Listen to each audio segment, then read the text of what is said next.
Assalamualaikum warahmatullahi wabarakatuh. Nama saya Nur Anissa. Saya akan mempresentasikan hasil dari materi yaitu tentang pengertian pendidikan anak usia dini dengan mata kuliah konsep dasar PAUD.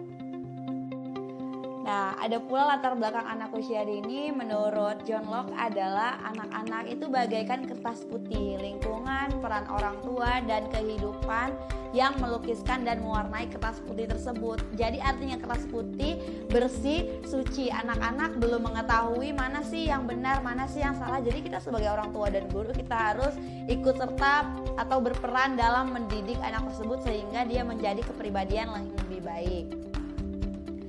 Selanjutnya yang kedua yaitu apa pentingnya pendidikan bagi anak usia dini. Anak usia dini bukan dia seterusnya sampai setiap hari dia tidak melaksanakan pendidikan atau tidak sekolah. Pastinya pentingnya pendidikan bagi anak usia dini yang pertama adalah sebagai titik sentral strategi pembangunan sumber daya dan sangat fundamental. Anak-anak usia dini pada saat sekolah atau menempuh pendidikan dia diajarkan bagaimana sih mempunyai olah rasa yang baik dalam membantu teman, meningkatkan emosionalnya secara baik, dan sampai dia mengetahui mana perbuatan yang benar, mana perbuatan yang salah yang tidak seharusnya dikerjakan, dan membangun sumber daya manusia yang baik. Dan yang kedua, PAUD memegang peran penting dan menentukan bagi sejarah perkembangan anak selanjutnya. Gimana aja anak-anak tersebut dididik, pasti kita mendidik dengan cara yang baik. Kita sebagai guru berperan besar dan berperan penting dalam mendidik seorang anak usia dini karena itulah yang menentukan bagaimana perkembangan dia selanjutnya. Yang ketiga yaitu anak yang mendapatkan pembinaan sejak dini akan dapat meningkatkan kesehatan dan kesejahteraan fisik. Anak happy main ke sekolah, ketemu sama teman-teman, pastinya bahagia. Nah, yang keempat merupakan masa golden age atau usia keemasan dari perkembangannya otak manusia, maka tahap perkembangan otak pada anak usia dini menempati posisi yang paling vital yakni mencapai 80% perkembangan anak. Jadi anak itu dirangsang, otaknya merangsang setiap apa yang saja dia lihat dan di situ dia belajar serta berpikir.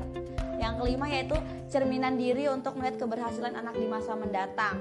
Dia diajarkan bagaimana dia merespon temannya dengan baik, sering menolong teman dia, sering membantu, dan bagaimana sosialisasi yang baik. Itu bakal menentukan gimana keberhasilan anak dia masa mendatang, serta memupuk apa saja sih bakat dan minat dari anak usia dini tersebut. Misalkan dia dalam bidang kesenian, kita kembangkan. Nah, misalnya kan dia pengen jadi pelukis, seperti itu.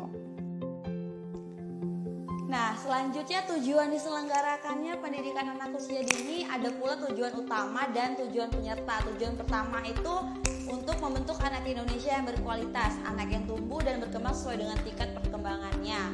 Misalkan anak tersebut pada usia 1 tahun atau 0 sampai 12 bulan dia sudah bisa merangkak, dia sudah bisa tengkurap, dia sudah bisa melihat mana ayah dan ibunya, sudah mengenali suara orang tuanya. Nah, untuk anak usia dini dia sudah bisa misalkan mengenal huruf, kosakata ataupun suku kata seperti itu. Itu kan mempunyai perkembangan atau pertumbuhan yang sesuai dengan tingkat usianya. Yang kedua yaitu tujuan penyerta untuk membantu menyiapkan anak mencapai kesiapan belajar atau akademik di sekolah. Anak TK disekolahkan biasanya biar dia itu bisa mendapatkan pengetahuan atau ilmu, misalnya dia bahagia juga, dan pada saat itu setelah dia selesai TK dia akan menempuh jenjang yang lebih tinggi lagi yaitu SD atau sekolah dasar. Nah di situ dia di SD udah dikenalkan apa sih huruf, gimana cara menulis huruf A, huruf B dikenalkan. Nah pada saat TK pentingnya itu agar dia itu siap belajar itu seperti apa sih, mengenal huruf ini seperti apa, oh huruf A ini seperti ini, seperti itu. Jadi dia pada saat SD dia sudah matang, sudah tahu. Jadi adanya kesiapan belajar, dia sudah siap menghadapi guru SD dan berhadap dengan teman-teman dia di jenjang SD. Nah ada pula hal yang perlu diperhatikan dalam pendidik anak usia dini. Yang pertama harus kita tahu guru apa aja yang dibutuhkan sama anak yang bermanfaat bagi perkembangan hidupnya. Misalkan kita tahu kalau minat dia itu lebih ke bernyanyi, kita kembangkan itu seperti itu. Dan apa aja sih yang penting bagi dia kita kembangkan di sekolah. Dan sebagai orang tua kita harus kembangkan itu juga dari rumah. Yang kedua kita tahu tugas perkembangan anak stimulasi. Gimana sih proses belajar yang tepat sesuai dengan kebutuhannya? Jangan pula anak TK dikasih pelajaran SMP, kan tidak mungkin seperti itu. Jadi sesuai dengan kebutuhan waktunya. Yang keempat yaitu menaruh harapan dan tuntutan terhadap anak secara realistis. Dia tahu bagaimana caranya makan, bagaimana caranya minum, mandi. Jadi dia tuh bisa ngelakuin sendiri, dan itu kita harus ajarkan terlebih dahulu. Dan yang kelima itu mampu mengembangkan potensi anak secara optimal. Jadi apanya?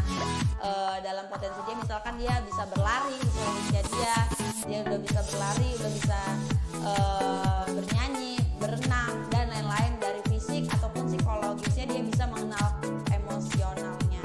Nah, kesimpulannya yaitu pendidikan anak usia dini adalah bentuk penyelenggaraan pendidikan yang menitikberatkan dari perkembangan fisik, emosi, spiritual atau agama. Sekian materi presentasi yang telah saya sampaikan, semoga bermanfaat. Jika ada kesalahan, saya mohon maaf. Wassalamualaikum warahmatullahi wabarakatuh. Dah.